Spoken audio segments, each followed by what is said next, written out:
నమస్కారం. రమేష్ కుమార్ గారు రాజ్యాంగబద్ధమైనటువంటి పదవుల్లో ఉండి స్టేట్ ఎన్నికల అధికారిగా, రాష్ట్ర ఎన్నికల అధికారిగా, స్టేట్ ఎలక్షన్ కమిషనర్గా ఉండి మీరు చేస్తున్న పర్యటనలు రాజకీయ పర్యటనలాగా ఉన్నాయి. మీరు ఒక్కరే కాదు రాజ్యాంగబద్ధ పదవిలో ఉన్నది. వైఎస్ జగన్మోహన్ రెడ్డి కూడా రాజ్యాంగబద్ధ పదవిలోనే ఉన్నారు.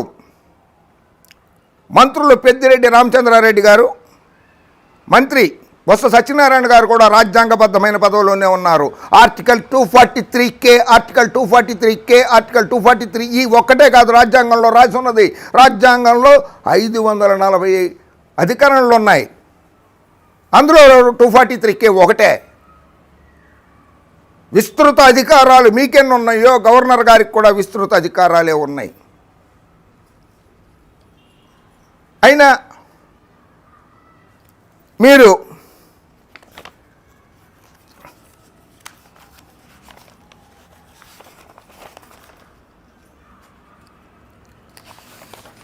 ఇరవై 8/1/2021 ఇది 28/1/2021 మీరు ఆంధ్రప్రదేశ్ గవర్నర్ గారికి రాసిన లేఖ.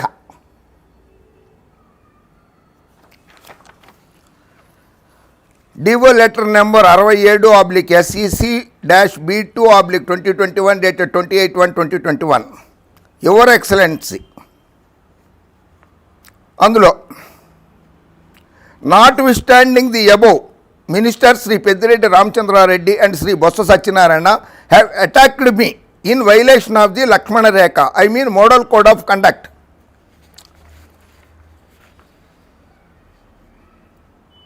చంద్రబాబు నాయుడు గారు ఎన్నికల ప్రచారానికి అధికార దుర్వినియోగం చేసినప్పుడు కానీ, ఆయన కార్లు వేసుకుని తిరిగినప్పుడు కానీ అసలు ఎన్నికలే నిర్వహించలేదు కదా మీరు. పంచాయతీ ఎన్నికలు మీరు కోడ్ ఆఫ్ కండక్ట్ ఎక్కడ పెట్టారు? అసలు ఇంతకుముందు ఎప్పుడు పెట్టలేదు కదా. 2018లో జరగాల్సిన ఎన్నికలు మీరు నిర్వహించలేదు కదా. అది రాజ్యాంగ విరుద్ధం కాదేమో. ఓటు హక్కును హరించేయటం రాజ్యాంగ విరుద్ధం కాదా? ఎన్నికల కోడ్ ఆఫ్ కండక్ట్ ఉల్లంఘించారా? అంటే మీరు రాజ్యాంగంకు వ్యతిరేకంగా పనిచేస్తున్నారు అని చెప్పటం ఎలక్షన్ కోడ్ ఆఫ్ కండక్ట్ కిందకు వస్తుందా? ఎలా వస్తుందో ఒకసారి చెప్పండి. ఎలా వస్తుందో చెప్పండి.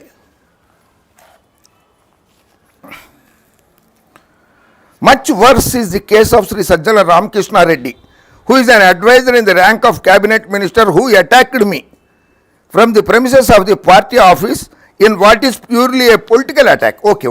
ఇక్కడ పొలిటికల్ అటాక్ అని పెట్టారు, పై దాంట్లో అటాక్ అన్నారు. Attacked me. Attack is somewhat different.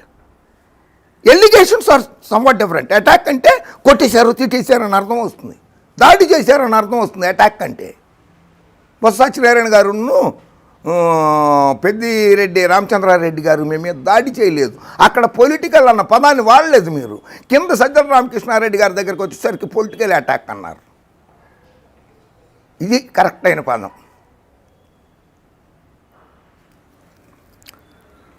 It is in this record I am to humbly submit that Sri Sajjala Ramakrishna Reddy is a public servant drawing salary and allowances from government and is bound by the conduct governing public office. This is a clear case of malafide as well as the conflict of interest under constitution. Sajjala Ramakrishna Reddy గారు ఒక్కళ్ళే ప్రభుత్వం నుంచి జీతం తీసుకుంటున్నారా? తమరు జీతం ఎక్కడి నుంచి తీసుకుంటున్నారు? ప్రభుత్వ జీతం కాదా మీరు తీసుకునేది? మీకు ఎవరన్నా వేరే వాళ్ళు ఇస్తున్నారా? ఏ పార్టీ వాళ్ళన్నా ఇస్తున్నారా? లేకపోతే ప్రజలు చందాలు వేసుకుని పోయి చేసి ఇచ్చారా? మీరు కూడా ప్రభుత్వ జీతమే తీసుకుంటున్నారు. సజ్జల రామకృష్ణారెడ్డి గారు ఒక్కడే కాదు, మీరు కూడా ప్రభుత్వ జీతమే తీసుకుంటున్నారు.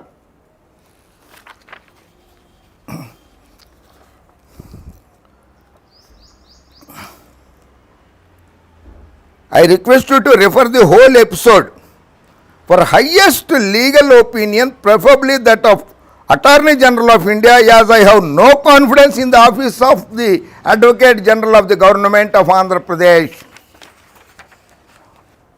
మీరు రాశారు 1, 2, 3 పేరాలో రాశారు.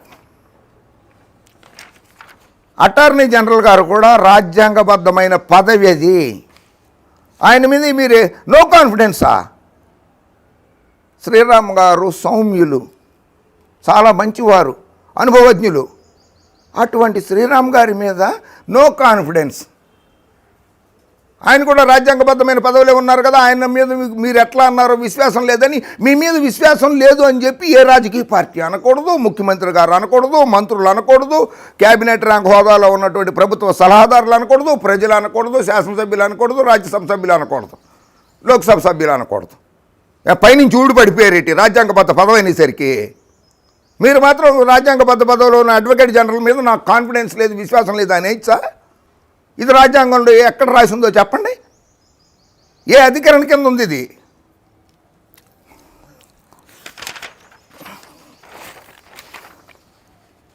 His malafides and conflict of interests are apparent and he shall be dismissed forthwith as advisor in public interest.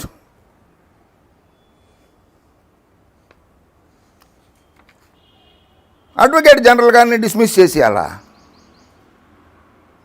Sajjala Ramakrishna Reddy గారిని డిస్మిస్ చేసేయాలా? ఇంకా నయ్యం, రాజశేఖర రెడ్డి గారి ప్రభుత్వాన్ని రద్దు చేయమని చెప్పి అడగలను మీరు. అది ఆర్టికల్ 356 కిందకు వస్తుంది.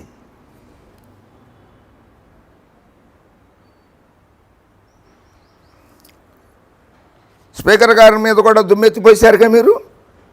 ఆంధ్రప్రదేశ్ అసెంబ్లీ శాసనసభ స్పీకర్ తమ్మినేని సీతారాం గారి మీద కూడా, తమ్మినేని సీతారాం గారిది speaker of the legislative assembly కూడా రాజ్యాంగబద్ధ పదవే కదా. ఆయన మీద కూడా ఎలిగేషన్స్ చేసే అధికారం రాజ్యాంగబద్ధ పదవి 243K ప్రకారంగా నాకుందని అనేటప్పుడు స్పీకర్ గారితో కూడా రాజ్యాంగబద్ధమైన పదవే కదా. ఆయన కూడా మీ మీద చర్యలు తీసుకోవచ్చు కదా.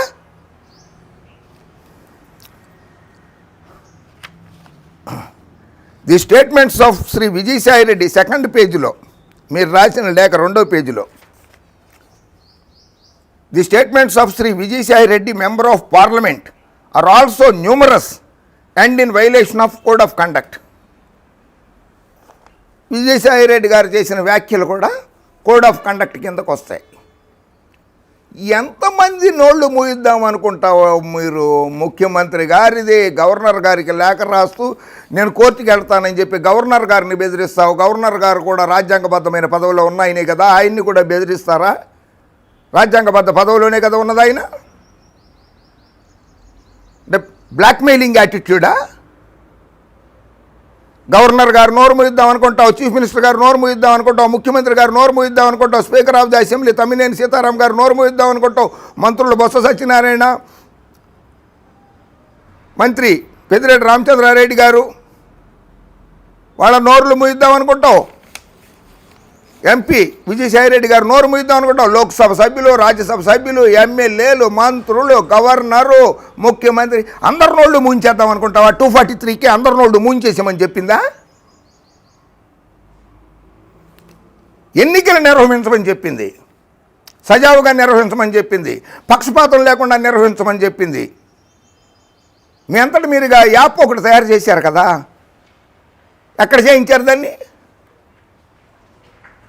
ఎవరు తయారు చేశారు? ప్రభుత్వ హోదాలో రాజ్యాంగబద్ధమైన హోదాలో ఉన్నటువంటి వారు మీరు ప్రైవేట్ కంపెనీలతోటి యాప్ను తయారు చేయించచ్చా? నేషనల్ ఇన్ఫర్మేటిక్ టెక్నాలజీస్ ఉంది కదా, కేంద్ర ప్రభుత్వ సంస్థ ఉంది, రాష్ట్ర ప్రభుత్వ సంస్థలు ఉన్నాయి కదా, వాళ్ళు తయారు చేస్తారు కదా. ఈ నేత్రం అని చెప్పి వైఎస్ జగన్మోహన్ రెడ్డి గారి ప్రభుత్వం తయారు చేయించింది కదా ఈ నేత్రం అనేది, ఎలక్షన్ వాచ్ గురించి. దాన్ని ఎందుకు తీసుకోలేదు మీరు? అంటే ప్రభుత్వం మీద మీకు నమ్మకం లేదు, కానీ మీ మీద అందరికీ నమ్మకం ఉండాలా? ఇదెక్కడ న్యాయమయ్యా నిమ్మగడ్డ?